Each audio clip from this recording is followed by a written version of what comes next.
My name, my age, my favorite color. Assalamualaikum warahmatullahi wabarakatuh. Perkenalkan, saya dengan Nasriwatul Habibah dengan NIM akhir 039. Baik, langsung saja di sini saya akan menjelaskan sedikit tentang anatomi panggul. Nah, langsung saja. Dalam suatu panggul atau pelvis ini terdapat dua pelvis, yaitu pelvis mayor dan pelvis minor.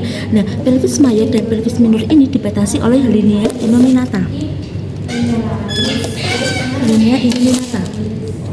Nah, pelvis mayor berfungsi untuk menyangga isi abdomen, sedangkan pelvis minor berfungsi untuk membentuk suatu jalan lahir.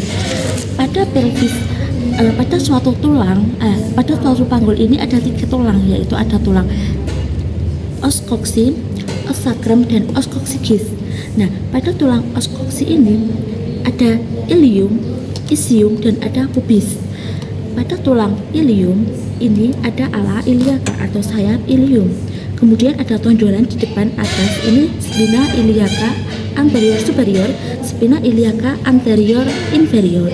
Kemudian di belakang ada tonjolan juga, yaitu spina iliaca posterior superior, spina iliaca posterior inferior. Kemudian kita lanjut ke bagian kemudian ada crista iliaca di sini. Nah, lanjut ke bagian isium. Di isium ini ada tonjolan, yaitu spina ischiadica. Kemudian pada bagian tebal ini dinamakan tuber ischiadica. Kemudian ada cekungan. Di sini ada cekungan, yaitu isi sura ischiadica mayor, dan ada isi sura ischiadica minor yang dibatasi oleh spina. Antara isium, ilium, dan pubis ini disatukan di sebuah mangkuk dinamakan acetabulum. Nah, kemudian ada lubang, di sini ada lubang dinamakan foramen obturatorium. Kita lanjut ke bagian pubis.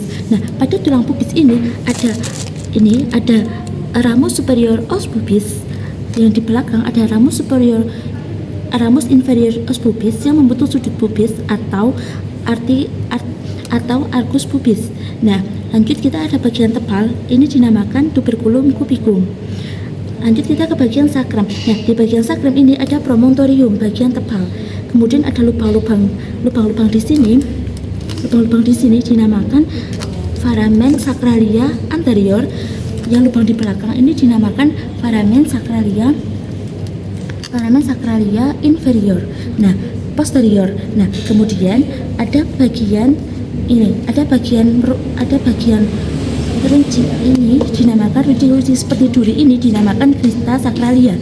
Ada tonjolan di belakang ini dinamakan spina tubercle. Nah, lanjut kita ke bagian os coccygeus. Nah, os coccygeus ini terdiri dari 3 sampai 5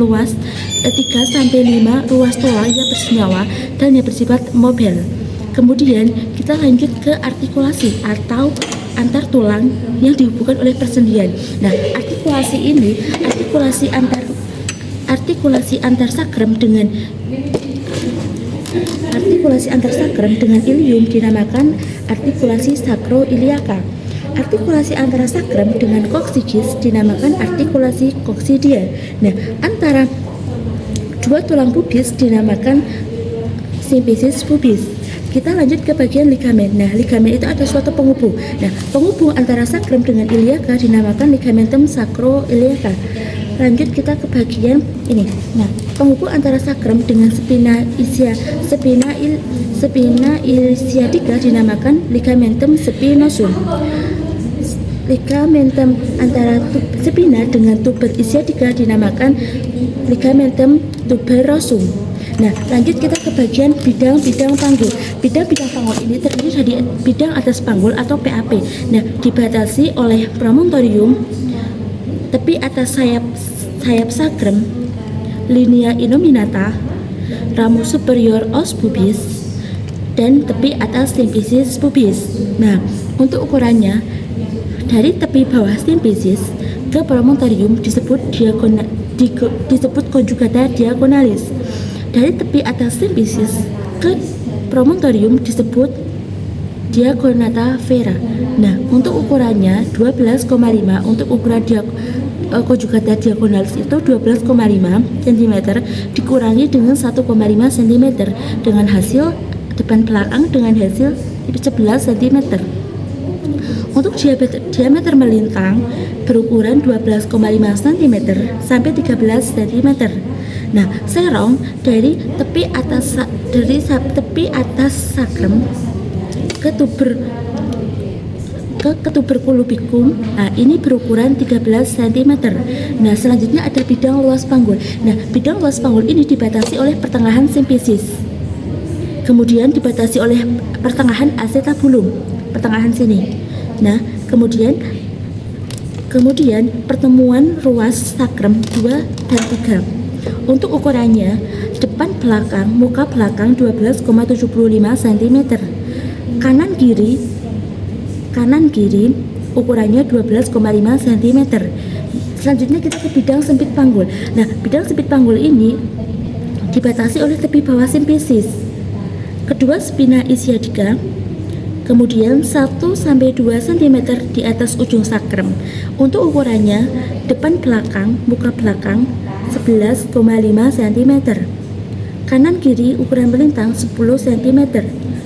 Antar kedua spina ditarik ke garis lurus dan dipotongkan ke 1-2 sakrem. Spina ditarik garis lurus dan dipotongkan ke 1,2 ujung sakrem, dinamakan diameter sagittaris posterior. Nah, ini berukuran 5 cm. Untuk bidang bawah, untuk pintu bawah panggul, ini atau A, bentuk bukan satu bidang, tetapi dua segitiga dan dua segitiga dengan dasar yang sama atau tuberosum ischiadicum. Nah, segitiga depan ini dibatasi oleh arcus pubis. Segitiga belakang dibatasi oleh ligamentum sacrotuberosum. Untuk ukurannya, depan belakang atau muka belakang berukuran 11,5 cm. Sekitar untuk diagonalis sagittaris posterior berukuran atau ujung sakrem ke pertengahan untuk ukuran melintang berukuran 7,5 cm. Nah, di sini ada sudut pubis. Nah, sudut pubis ini berukuran 90 derajat. Selanjutnya kita ke bidang-bidang HOTS. Untuk HOTS 1 jajar dengan PAP, yaitu ada promontorium, tepi atas sakrem, ada ligamentum, kemudian ramus superior os pubis, dan ada simfisis pubis.